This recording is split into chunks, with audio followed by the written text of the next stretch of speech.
Speaking of passing away and dealing with people passing away, Lil Bibby.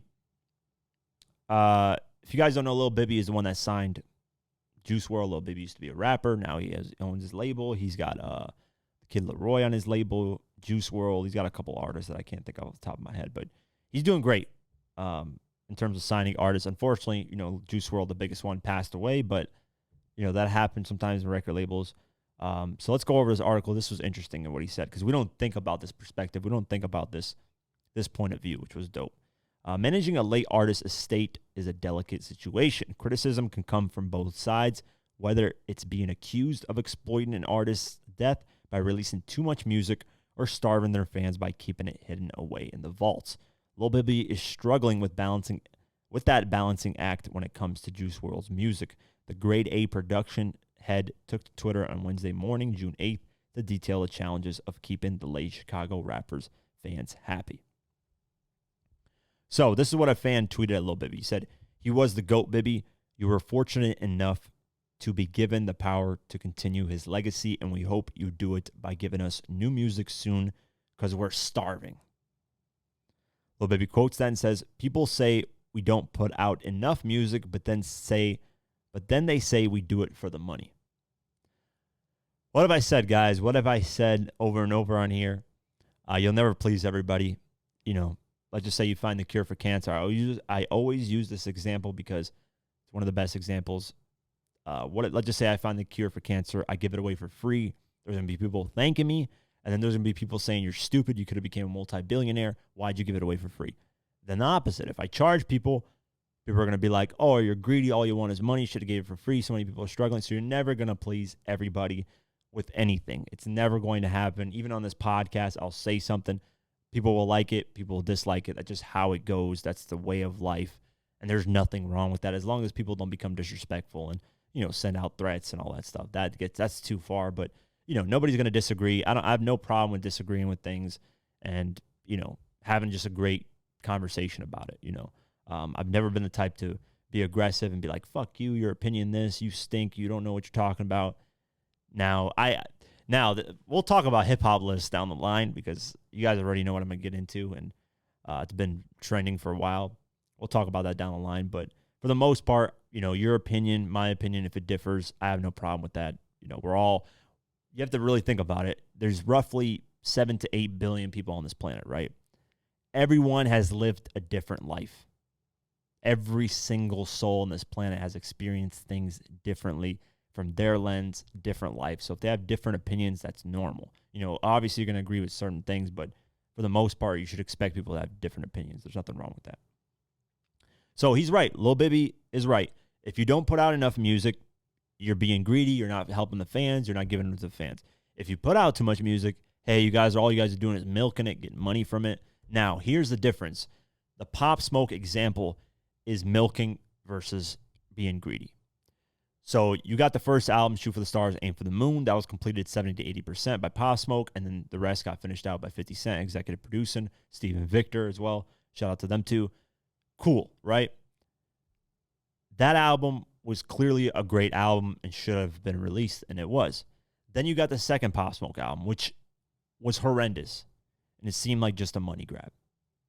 That's the thing, is can you, with the music that this person has since they passed away, can you make a good to great album?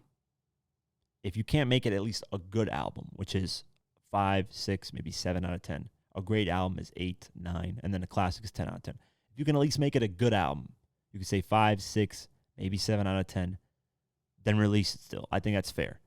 But if it's garbage and you're just putting little pieces together and trying to, that's what the second Pop Smoke album seemed like. It wasn't executed right. It seemed like just a money grab. That's the difference to me between a money grab and people actually trying to feed the fans with music and give away good music and, keep the legacy going on. That's the difference. Lil Bibby continues in response to another fan who says, "The issue isn't the frequency of music, Bibby. Don't listen to these idiots. 2 albums in 2 years is enough. The thing is, though, we want to see Juice's projects released sometime. Outsiders, Young Thug collab tape, etc. Or at least some hype music from 2019, not the same sad songs." So this guy's complaining about there's supposed to be collab projects that were supposed to come out. There's supposed to be this and that. They never got released. They got hyped, leaked, blah, blah, blah. We never got projects like that. That is another thing that you can't control when a dead artist, when an artist dies. If they had a collab project, how many tracks did Juice WRLD and Young Thug really record together that we know about officially? So this is what Lil Bibby responds to that. He says, I will try my best, but I am human and I have feelings. This is not an easy job. People making crazy allegations and saying hurtful things. I want to put out music because I know that's what Juice wanted, and I know the fans want it, but I sometimes want to quit. That's respectful, man. That is commendable because, like I said, the fans, you'll get lawsuits, you'll get people saying you're just trying to milk. It doesn't matter what you do, whether you give out music or don't, people are still going to come at you in one way or another.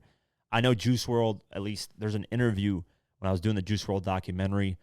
There was an interview where he said, I record a lot of music, and he had a lot of music recorded, and he said, I wish I could just release all of it. So he is a person that, and Bibby would know better than anybody because he was with him for the most part, most of the time. And, I'm sure Juice WRLD want that, but they're just trying to execute it the right way. Now, if you compare Juice WRLD, Pop Smoke versus Nipsey Hussle, they're taking a little too long with Nipsey Hussle. I think they're waiting until this murder trial finally gets settled. And then I think they'll start to approach with a new album, hopefully.